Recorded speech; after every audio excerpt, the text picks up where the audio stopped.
Hi, my name is Daniel McKinley and I'm at Zia Comics in Las Cruces, New Mexico. And today I'm going to show you how to play the 2 to 4 player deck building game Shards of Infinity by Ultra Pro and Stoneblade Games. Hey, listen!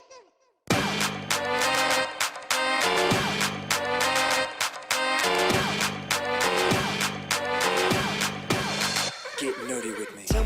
In Shards of Infinity, players are going to be deck building. Now, if you're familiar with the standard way that deck building works, then you're going to be familiar with a lot of the mechanisms that I'm going to go over.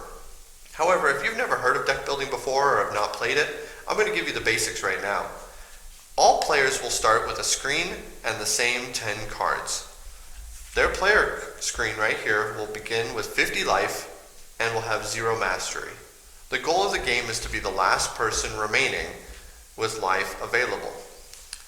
The 10 cards that we're going to start with are 7 crystals, which would each provide 1 crystal as a currency, an infinity shard, a shard reactor, and a blaster.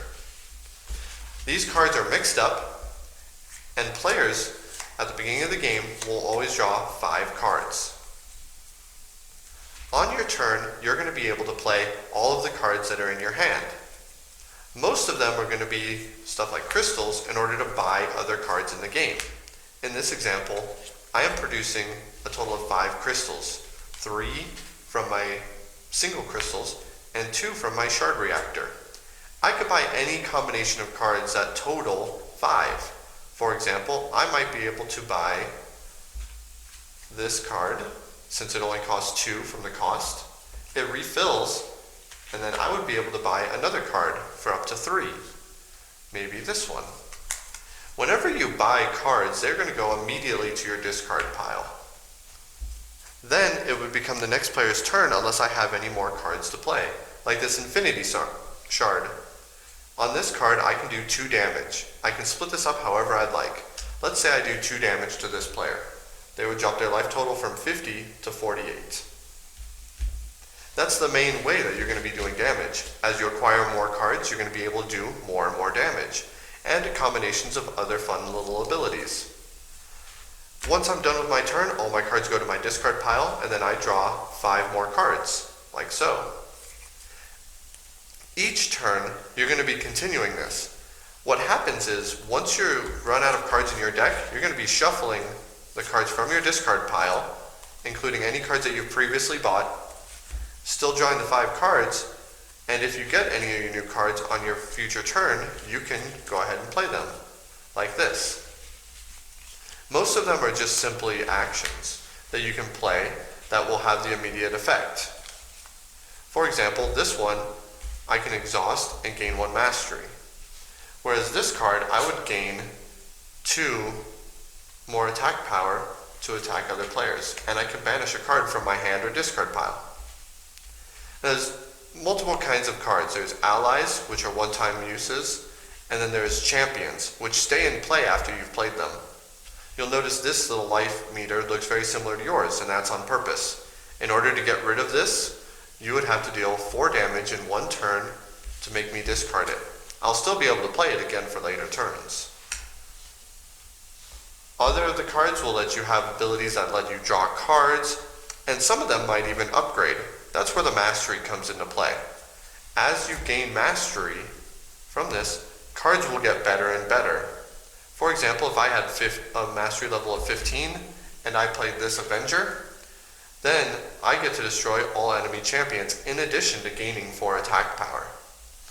So the cards will continue to upgrade. If I were to max out on that, the Infinity Shard will upgrade to do infinite damage, and then thus giving me the win of the game. Plays will continue like this, and there's a couple differences between this and other deck builders. The 2 differences I want to show you are these shield cards.